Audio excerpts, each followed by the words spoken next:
తాన్పూర అంటే నాదం. ఈ నాద బ్రహ్మం. ఈ నాద బ్రహ్మాన్ని మీరు పెట్టుకుని ఒక పక్కన పత్రిజీ గారు పెట్టిన ధ్యానం చేయండి.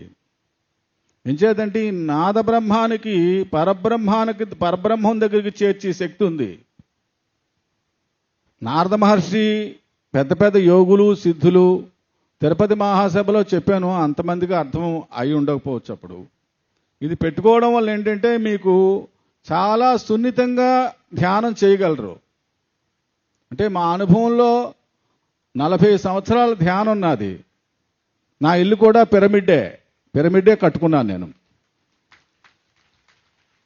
అంచేత ఏంటంటే మీకు సులువుగా ధ్యానం సిద్ధించాలి.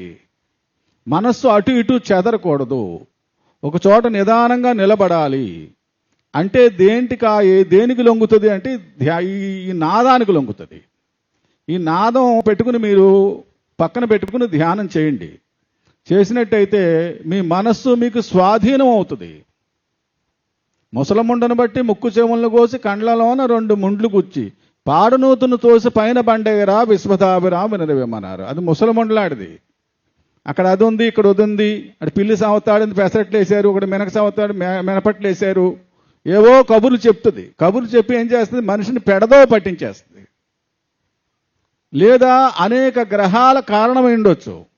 అయితే పైన మనుషుల తాలూకు ఎవరో చాలామంది మనుషుల తాలూకు గోల గొడవ అల్లరి కేకలు, లేదా క్షుద్ర ప్రయోగాలు, లేకపోతే క్షుద్ర గ్రహాల పీడ, లేదా నవగ్రహాల పీడ, ఇలాంటివి అనేక రకాల కారణాల వల్ల మనస్సు కూడా మనిషికి ప్రశాంతత కలగకపోవచ్చు.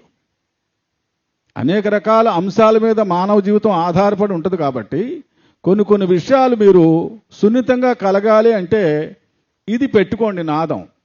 ఈ నాద బ్రహ్మం వినడం వల్ల చుట్టుపక్కల పరిసరాలన్నీ పరిశుద్ధమైపోతాయి. అట్మాస్ఫియర్లో మీకు తెలియని దోషాలు ఉంటాయి. గాలిలో అనేక రకాల క్షుద్ర శక్తులు, అనేక రకాల దుష్టశక్తులు, అనేక రకాల పాపగ్రహాలు, అనేక రకాల చెడు గ్రహాలు, లేదా మనుషుల తాలూకు దుష్ట ప్రభావం తాలూకు దోషం ఉండొచ్చు. అవన్నీ పరిశుద్ధమై ఆ ప్రాంతం సస్యశ్యామలం అవుతుంది. పంటలు పండుతాయి. భోగం భాగ్యం యశస్సు అన్నీ దీనివల్ల కలుగుతాయి. అంటే దీన్ని తాన్పూరాన్ని కొట్టండి. మీరు తాన్పూరాన్ని కొట్టినట్టయితే మీకు ప్రతి యూట్యూబ్లో 4 గంటల ప్రోగ్రాంలు, 3 గంటల ప్రోగ్రాంలు, గంట ప్రోగ్రాం కూడా తాన్పూరా సి అని కొట్టండి, మీకు వస్తుంది. అందరూ చదువుకున్న వాళ్ళు ఉన్నారు ఇక్కడ, ప్రయత్నం చేయండి.